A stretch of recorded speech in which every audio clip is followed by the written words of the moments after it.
Hello and welcome to some more Star Citizen. Today I wanted to talk about and show some of the ship updates that they've been showing us recently in the anniversary ATVs, with some of the amazing visuals and the ships in the pipeline and where they are in the production schedule. So, the Terrapin from Anvil. The Terrapin is in its tech setup phase of final art. Not much left to go now before it's actually flight ready. It's meant to be this military exploration vessel. It can take a beating from a variety of different encounters, enemies, asteroids and more. It's got a hunkered down mode where it kind of sacrifices its maneuverability and ability to vent heat for more protection, with more plates covering vital systems and the canopy, which also kind of reduces visibility when it does that. It has an insane amount of armour, but not much in the way of dealing damage. It can also, conversely, open up its armour to more effectively vent heat, hopefully lowering its IR signature. It also has utility mounts for a variety of different types of scanning. As standard, it comes with this big sensor dish, really, but it can be used for other utilities.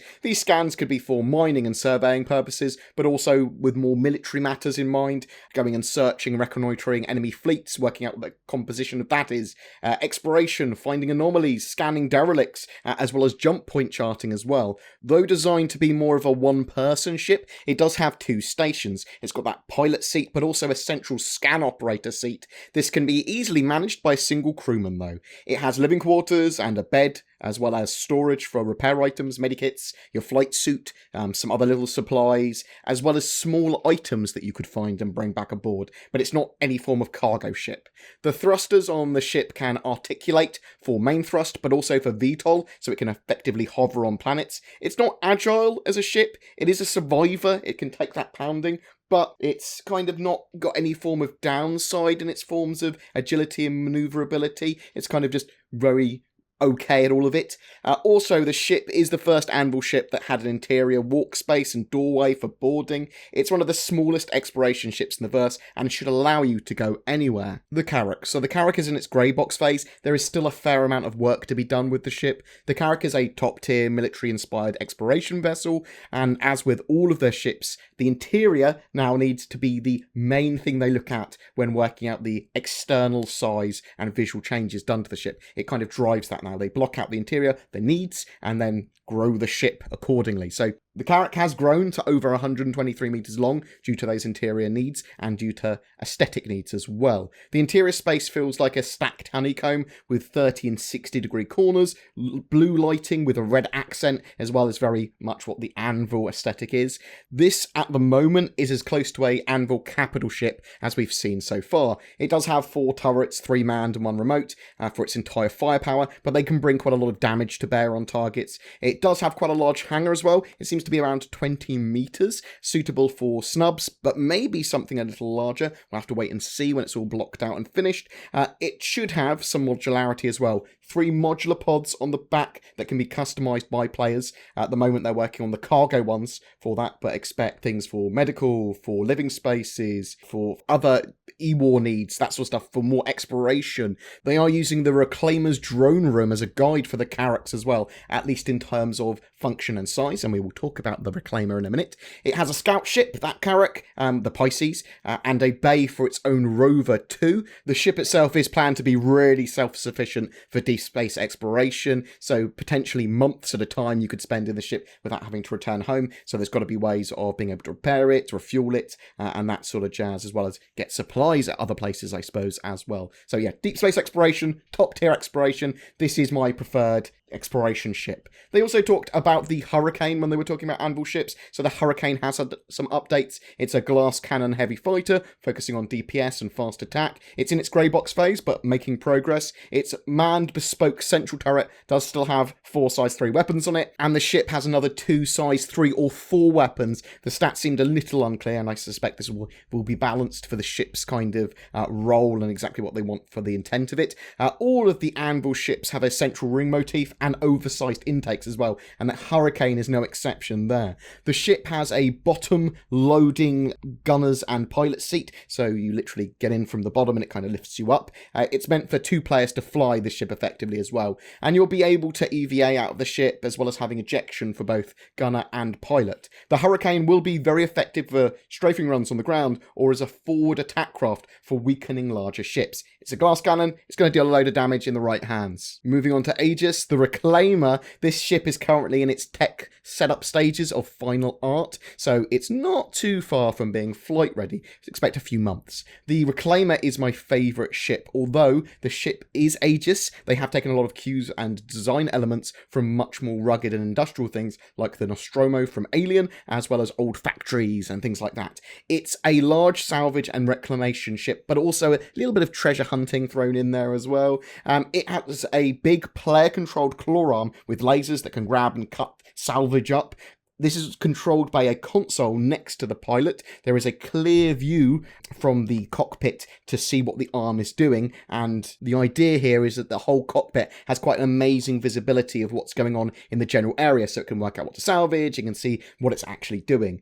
There are turrets that players can sit in as well. These seats are controlled like a barrel and roll up and down based on what they're doing, so they literally roll, and it would look quite interesting to see players rolling around in them as you pass them by. The ship is tough, but it's not a combat ship. It's a giant industrial space hoover for loot and salvage. The first room that was blocked out was the escape pod room. The style of the area is exposed wires, greebles, cabling, and that's used across the entire ship, as well as its cold atmospheric lighting. There are stairs above like the processing room that you can actually see down into the big blades there from the gaps in the stairs. There are tech corridors that are like the plumbing of the ship, a central drone bay where 3 drones are stored and can be controlled and repaired by players there. There's also these drones for the Reclaimer will help with salvage, bringing ships closer, pieces of ships closer, and debris and that sort of stuff, as well as doing a little bit of scouting and working out what's where. The processing room is a series of big grinders for crushing up salvage with a large door at the back that scrap metal gets processed through.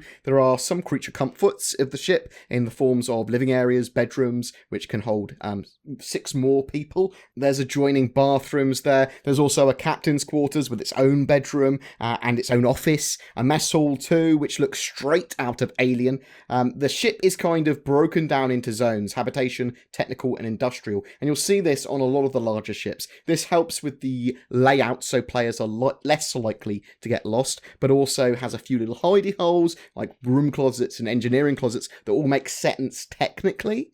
The Javelin. So the Javelin, this massive destroyer, is in its final art phase and should go to review and then flight prep, and then it's going to actually be very close to getting flyable in verse. The ship uses the Idris to help define its materials and shapes. It's evolved and expanded since its concept as well, that Javelin. So the Javelin destroyer is a capital ship, but it is no way the largest capital ship that they have. It's geared towards combat and military search and destroy. It's a ship for large groups or for players that want to do orc combat and stuff like that. It's going to be extremely expensive to run and outfit, as well as quite complex to fly properly, and very, very expensive to lose. It's a ship that will be used for important and hard combat tasks. It's grown in size, now being 470 meters long. The ship is largely divided again into 3 areas: habitation, technical combat type stuff, and engineering. These massive ships can be outfitted with medical bays, mess halls, entertainment areas, living spaces. Lots of gameplay is intended for the internals of the ship, including repair mechanics where you'll be running around and repairing as engineers, like junctions that blow and stuff for power, or little hull breaches and that sort of thing. They went back and forth trying to optimize the interior and length of the corridors here, as well as trying to make it easier to traverse because the ship is massive.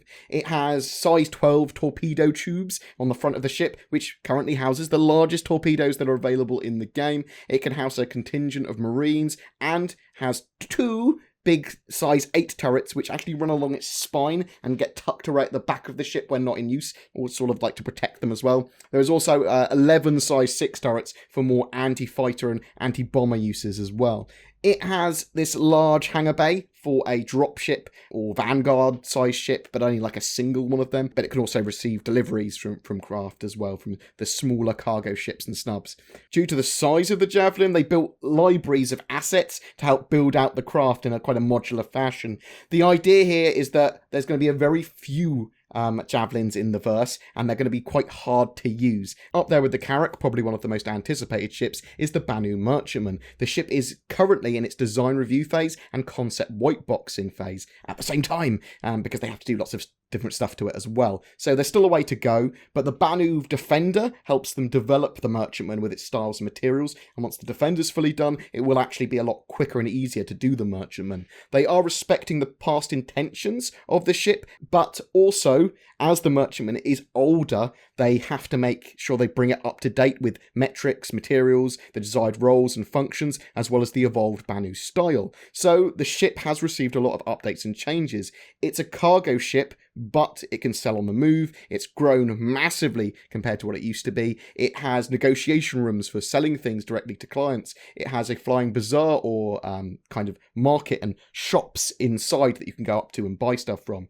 It's bigger than a Polaris, though similarly sized at the moment. You can land with your cargo on it as well, so it will actually be a ship you can land in landing zones and sell on planets, even though it's pretty big. The Banu have an organic crafted feel to their ships as well. Currently, the ship has 4 size 6 hardpoints for weapons, as well as 2 sized 5 turrets, which are unmanned. So you'll be able to control all of the weapons from the ship from a console, rather than having to go physically inside a turret or anything like that. There's lots of levels on the ship as well. There's going to be a lift, but a lot of the ship is accessed by walking around. The ship is alien, and Banu are taller than humans, so this is one of the reasons that the Merchantman has grown in size since its original concept. But there's also kind of be doorways and corridors that reflect the Banu's greater stature there as well. So even the crew quarters are segregated for different castes and jobs. For example, the pilots actually live in the cockpit, so there are beds next to the cockpit. The idea here is that half the ship as well is going to be for kind of everyone, so that's clients, shoppers,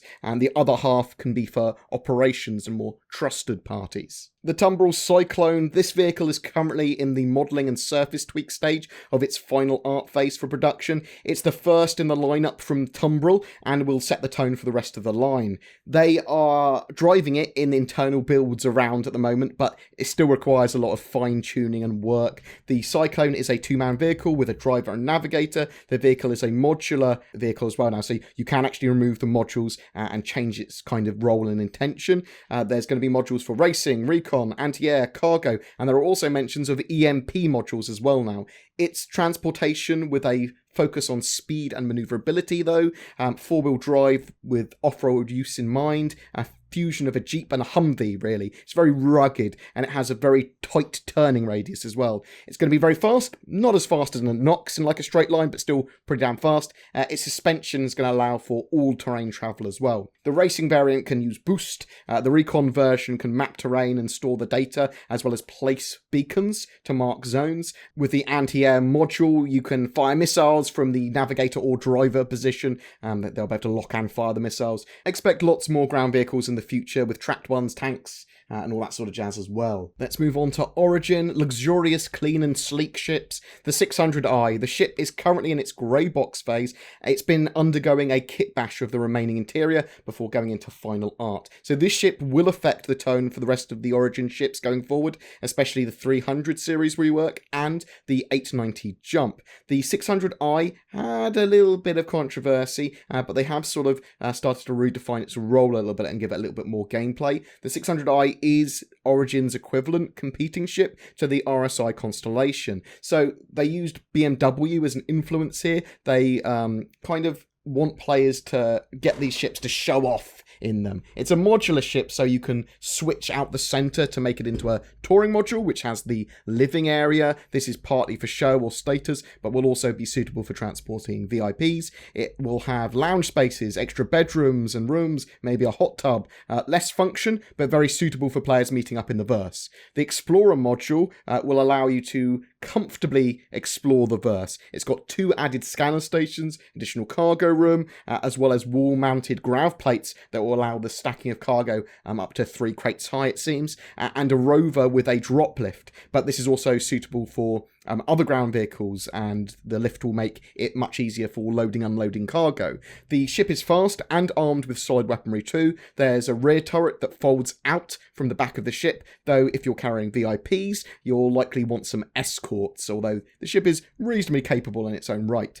There is a viewing lounge, which is part of the ship, whatever module you choose, allowing a luxury view as you kind of fly around the verse as well. Now, the 890 jump is still holding between its concept and whiteboxing phase. Once the 600i is more complete, they're going to go into production with the 890, using some of the assets from the 600, so materials, reusables, and that sort of stuff that will help flesh out that ship much more quickly. It's very styled towards being a party yacht for sightseeing, VIP transport, and org leaders. Not Idris-sized, but it's pretty large. It has hotel-styled rooms inside, so you could run it as a cruise liner or a diplomatic VIP kind of ship. There's going to be gameplay for both of those kind of things. The rear of the ship is a 3-tiered atrium with a bar and a jacuzzi as standard, but they're talking about having modules possibly that will allow you to have it as a theatre or a conference room, possibly even a fighting pit. And there's like an open viewable top window into space there as well. It's going to be amazing for sightseeing, that ship. It can hold 85Xs, the little shuttles in its cargo bay. The ship does have some multi-role function, but it is geared towards luxury, VIP, and transport gameplay with a much longer range than the 600i or other ships would have. All of these ships, excluding the Javelin, are on sale during the anniversary at various times. I'll link the schedule below, but check out the website between the 2nd and 4th of December on the RSI website to see all of them on sale again, pretty much. We will look at more of the ship updates and the pipeline updates and the changes on the stats pages in due course within like next week or two. Every month we give away a ship for November. It's the Pioneer, that massive base building ship donated by our featured org, Matadors. Links below if you're looking to join an outlaw group for now or for 3.0. All you need to do is be subscribed to my YouTube channel and comment on any of my Star Citizen videos during a month to be in for a chance of winning that ship. Do you have any questions about the ship updates, about any other ships? Then we're going to cover loads more in the future, so don't worry about that. And CIG are doing those ATVs daily, so check those out as well, although they can be quite long. If you've got any other questions for Star Citizen development or the PTU or whatever, chuck them in the comments below. A special thank you to my Patreon, so allow me to create the amount of content I do. If you're interested in becoming one of them, you can find the links to Patreon, as well as everything else we've talked about down below. Please don't forget to like and subscribe, as it really does help me, and I'll see you in the verse.